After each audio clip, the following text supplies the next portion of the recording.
Welcome to Roma village story. Hi বন্ধুরা, তোমাদের সঙ্গে এই নতুন রেসিপিটা নিয়ে চলে এসেছি। দারুণ খেতে। এটা কিভাবে বানিয়েছি, কি দিয়ে বানিয়েছি সেটাই দেখো।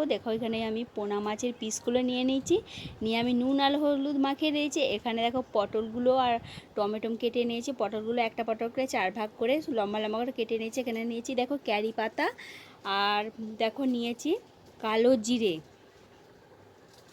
দেখো তারপর রান্নাটা আমি আঁচের উনুনেই বসাবো। আমার তেলটা বসিয়ে দিচ্ছি। তেলটা গরম হয়ে গেলে এবার এক এক করে আমি মাছের পিসগুলোকে তুলে দেবো, দিয়ে ভেজে নেবো। উল্টি পাল্টিয়ে মাছটা ভেজে নেবো। চলো পুরো ভিডিওটা দেখতে থাকো। এই রেসিপিটা কিভাবে বানালাম একদম হালকা উপকরণ দিয়েই, আর খেতে কিন্তু দারুণ দুর্দান্ত। দুপুরের ভাতের সঙ্গে খেতে খুব সুন্দর লেগেছিল কিন্তু এই রেসিপিটা। দেখো মাছটাকে আমি ভালো করে একটু লাল লাল করে ভেজে নিচ্ছি। তারপরে ওই মাছের তেলের মধ্যেই আমি দিয়ে দেবো পটলগুলোও ভেজে নেব।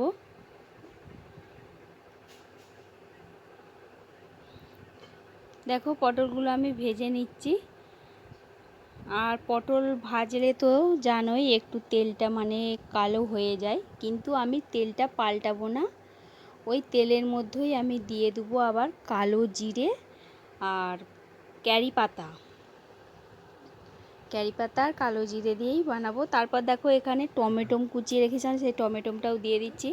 আর টমেটোটা তাড়াতাড়ি সেদ্ধ হওয়ার জন্য আমি দিয়ে দিচ্ছি একটু নুন। টমেটোর মধ্যে নুন দিলে একটু টমেটোটা তাড়াতাড়ি গলে যায়। তারপরে দিয়ে দেবো একটু হলুদের গুঁড়ো, তারপরে দিয়ে দেবো লঙ্কার গুঁড়ো। যে যেমন ঝাল খাবে সেই অনুযায়ী লঙ্কাটা দেওয়া হবে।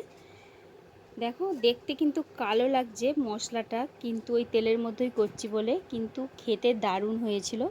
তারপর আমি জল দিয়ে ওইটা ফুটে গেলে তারপর আমি দিয়ে দিচ্ছি পটল আর মাছটা, দিয়ে ওইটাও একটু ফুটে উঠলে আমি তারপর দিয়ে দেবো বেটে রাখা মশলা, সর্ষে বাটা দিয়ে দেবো।